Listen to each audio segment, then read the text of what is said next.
Mais parlons-en des choses moins belles qui arrivent en marge du Grand Prix. Axel Tardieu, journaliste aux 24 heures, est avec nous. Bonjour, Axel. Bonjour Mario. Oui, parce que il y a une histoire que tu racontes ce matin quand même assez intéressante. Ce que vivent certaines serveuses. On comprend que le Grand Prix amène beaucoup d'argent à Montréal. Il y a des gens qui ont l'espoir de faire un coup d'argent. Alors, qu'est-ce qui arrive avec des personnes qui espèrent faire un coup d'argent dans le service? Ouais, bah effectivement, c'est l'événement touristique au pays, donc il y a besoin de beaucoup de gens, de beaucoup de serveurs, de serveuses, et c'est aussi souvent pour des étudiantes un bon moyen de faire de l'argent, pour beaucoup d'argent pendant peu de temps, dans des soirées privées ou des bars. J'ai parlé à plusieurs jeunes femmes qui sont dans cette optique-là, qui ont cherché pendant plusieurs semaines du travail. Parfois, elles peuvent gagner jusqu'à 1 000 $ par soir, et c'est à peu près 3 fois ce qu'elles gagnent en général quand c'est pas le Grand Prix. Donc c'est quand même assez Parce que si lucratif. tu ramasses un Mais 15-20% sur des gens qui se font la grosse soirée puis la bouteille de champagne, ben tout ça le 15-20% monte vite, là. ça va très très vite, donc effectivement c'est quand même intéressant. Et j'ai parlé à plusieurs jeunes femmes qui sont étudiantes, donc qui ont besoin d'argent et qui profitent de ça et qui vont sur Facebook, parce qu'il y a un groupe qui est très connu pour ça, pour faire pour trouver du travail dans les restos et dans les bars, où c'est monnaie courante d'aller là-bas pour trouver du travail.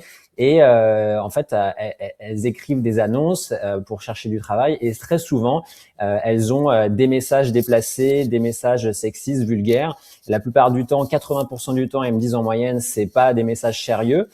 Donc elles se font parfois harceler, mais surtout, plus dangereux encore, parfois, c'est aussi des gens, des inconnus qui leur proposent du travail qui finalement pourrait s'apprêter peut-être à un piège. Alors j'ai parlé à une femme justement qui m'expliquait qu'elle a senti qu'il y avait un piège. Elle a demandé des informations à ce monsieur qui prétendait travailler pour la F1 et qui lui demandait finalement, voilà, est-ce que t'aimes les tenues un peu sexy, comment tu t'habillerais? Il a envoyé des photos. Elle a vérifié, c'était des fausses photos volées sur Instagram. L'adresse de cette supposée soirée était en fait fausse. C'était une maison qui était à vendre et qui n'avait pas vraiment lieu d'être pour une soirée privée. Donc elle s'est tout de suite dit, ok, en fait là, faut que j'arrête.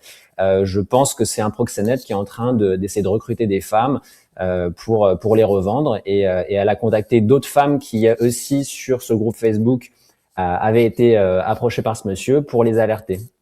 Donc, ce qu'on peut penser, c'est qu'il y a des proxénètes qui utilisent ce groupe Facebook qui est destiné à travailler dans les restaurants ou dans les bars pour essayer de recruter des jeunes filles là, des C'est jeunes ça, femmes. exactement. C'est ça, exactement. C'est vraiment un groupe Facebook il y a 137 000 membres. C'est vraiment énorme, et c'est le lieu central, l'endroit principal pour trouver des contrats. Et c'est pas très la sécurité, la vérification des nouveaux membres est pas faite par les modérateurs que j'ai essayé de contacter, mais ils m'ont pas répondu même après plusieurs tentatives. Et ce que me dit par exemple des organismes comme la concertation des luttes contre l'exploitation sexuelle, c'est que ce type de recrutement en ligne, c'est de plus en plus fréquent.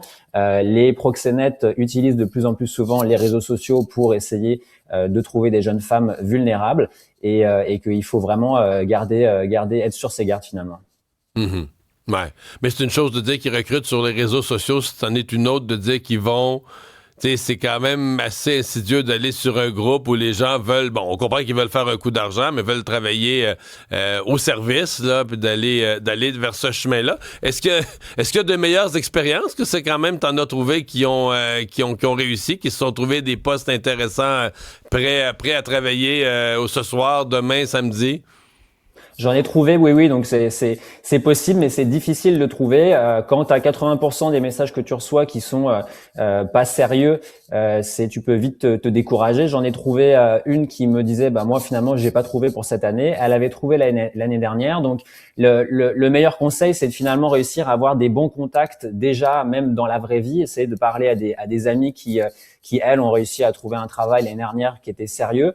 Et après, il y a d'autres conseils aussi qu'on m'a donnés, comme par exemple vérifier donc l'identité de la personne avec qui on parle. Donc par exemple, si elle est sur des réseaux sociaux professionnels comme LinkedIn, ou si son entreprise est bien enregistrée au registre des entreprises du Québec. Ça, c'est un site internet que tout le monde peut consulter en ligne. Hmm. Et ce qu'on me dit aussi souvent, ce que ces femmes me disent, c'est que vraiment, ce qui est important, c'est de toujours être sur ses gardes, et que si l'offre est trop belle, si la passe d'argent est trop grosse c'est que c'est pas vrai.